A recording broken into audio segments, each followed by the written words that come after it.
All right, man, peace. You know, brothers, the only thing that's as important as loyalty is knowing what and who you should be loyal to. And Damian Lillard is in the process of learning this the hard way, as many other prominent NBA players have learned, particularly in the last 6 or 7 years or so in the aftermath of LeBron James decimating NBA mores by leaving Cleveland for Miami. It truly has changed the entire landscape of how the NBA media covers free agency. And a lot of these other players have learned that it's best for them to not make any verbal commitments to teams, cities, or franchises when this is a business. And unfortunately, once again, many of them have to learn this the hard way, because so many of us are raised in environments where loyalty is accentuated but business sense is minimized. So many of us are raised in environments where we're told the importance of being loyal, but so many of us are not informed in regards to who to be loyal to and why to be loyal to someone or something. And if you're not taught these things with proper context, you're going to make yourself look like a hypocrite. And that is what happened with Mr. Kevin Durant. And that also seems to be what is happening with Mr. Dame Lillard, who now has had to backtrack in the aftermath of him confirming that he will be happy to be traded to the LA Lakers. That's basically what he said. So anyway, they're going to talk about it. I'm going to chime in. All right, got to talk a little Damian Lillard. He's put out some cryptic tweets lately that have seemed to indicate perhaps some frustration with the Blazers. So when the cameras caught up with him at Summer League, they asked him if he was happy. Here's his answer. Well, first off, happy is for children. Grown folks have to be content. Happiness is like a high. It buzzes off. Well, happiness is like the pinnacle of a roller coaster. You have to enjoy that height while you're up there, but very soon after that, there's going to be a drop-off. The depth of the drop-off is going to be directly correlated with your emotional and mental stability, or lack thereof. So the question is not whether or not Dame Lillard is happy. The question is whether he believes that his current location is going to provide a feasible option for him to win a championship, because that's what his career is about at this point. He's pretty much already proven that he can go toe-to-toe with the best guards in the NBA. Now it's about, can he win? He's shown that he's been able to get to the second round of the playoffs before. Now it's about, can he get all the way there? I'm straight up with Coach. I'm straight up with Neil. I'm straight up with y'all. I'm not unhappy. I love where I live. I love the organization. I love our coaching staff. He sound like he about to break up with a chick, right? I'm not unhappy. I mean, shit. You good in bed. You can cook a little bit, but I mean, damn. Can you at least clean the house? I love where I am. Like I said last year, it's the urgency of wanting to, make those steps in the right direction so we can compete. In other words, Dame Lillard, you like the chick, but she's not marriage material.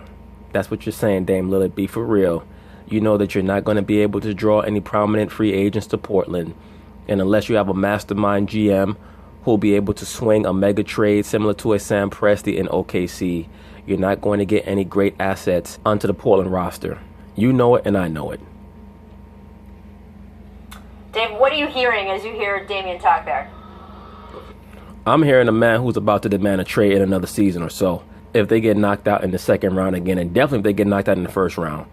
Expect Dame Lillard to demand a trade after the 2018-2019 season if the Portland Trail Blazers get knocked out of the playoffs in the first or second round.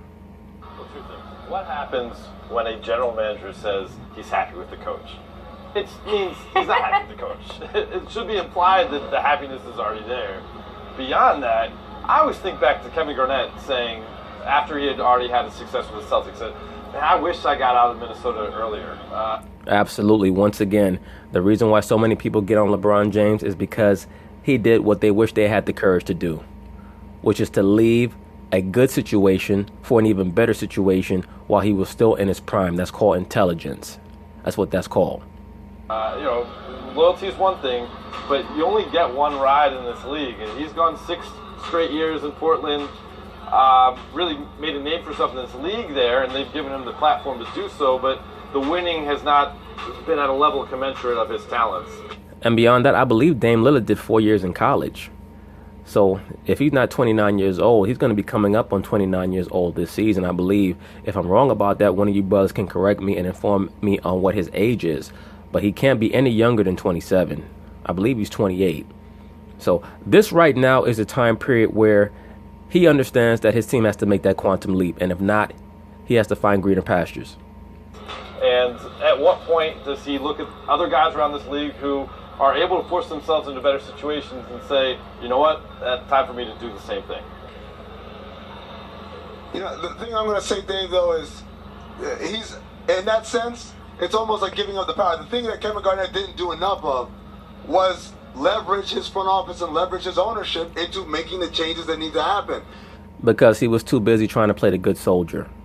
That's why, El Hassan, that's why he did that. And that's why, as Dave McMenamin states, Kevin Garnett looked back at his career and said, I should have pursued a move earlier. I should have left Minnesota earlier. I think that one of the reasons why Kevin Garnett never went to his front office and tried to leverage his power is most likely because he did not have that much power back in the mid-2000s. Back then, most players said to themselves, well, I better stay in my place. Unless I'm a Kobe Bryant or a Tim Duncan or someone of that caliber, I don't really have the ability to dictate to my front office what they should be doing. That's another thing that LeBron James was able to change in regards to a paradigm shift.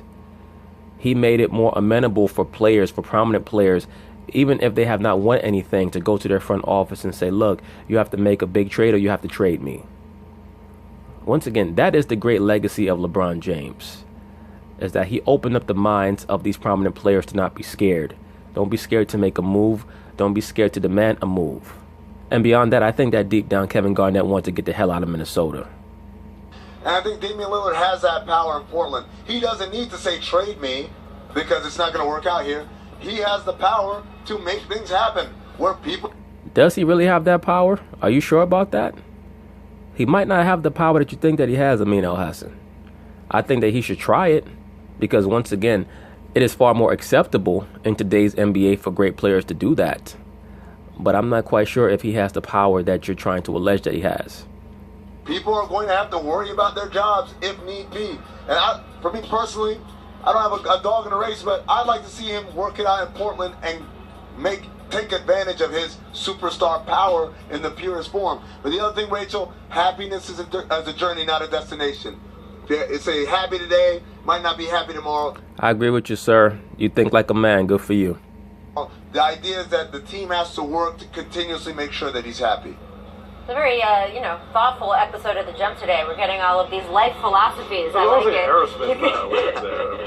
it. You guys saw on the screen just a minute ago, Damian giving out shoes just a couple weeks ago. He is loved by the community there and made a big deal about how much he loves being there. So I believe all of that stuff from him. Yeah, I believe it too. I believe that he is happy to be in Portland. Just as I stated, just like you have guys who are happy to be with a certain chick, but they know that there are particular characteristics that female has that are not going to change. And he's not going to move on to a higher level relationship with her. He's trying to figure out how he can extricate himself from that woman. And that's where Dame is right now. I think that the Dame Lillard-Kevin Garnett correlation is a pertinent one. Because I don't think that they're concerned so much with going to the front office and trying to get some type of mega trade happening, because I think that deep down they want to get the hell up out of there. I think that Dame wants to leave Portland. And he's not quite sure how to break it to the Portland fan base yet, because he sold himself as this super loyal dude. And it doesn't mean that he's not loyal because he wants to leave. All that means is that now he has matured to a higher level of comprehension. And his business sense is operating on a far higher level. That's all that means. I am curious, though, to see what happens long-term with him in this franchise. And he gave up flexibility to a degree when he signed that contract. He's under contract to them for 3 more years. So he would have to ask for a trade if he really does want to leave. A means route of just pushing some buttons might be what we see next from him. We'll have to find out. Yes, that will be what we see next from him. That will be what occurs after next season, once they get knocked out of the playoffs in the first or second round again. I have no doubt about that. But that's pretty much it on this topic regarding Mr. Dame Lillard. Peace.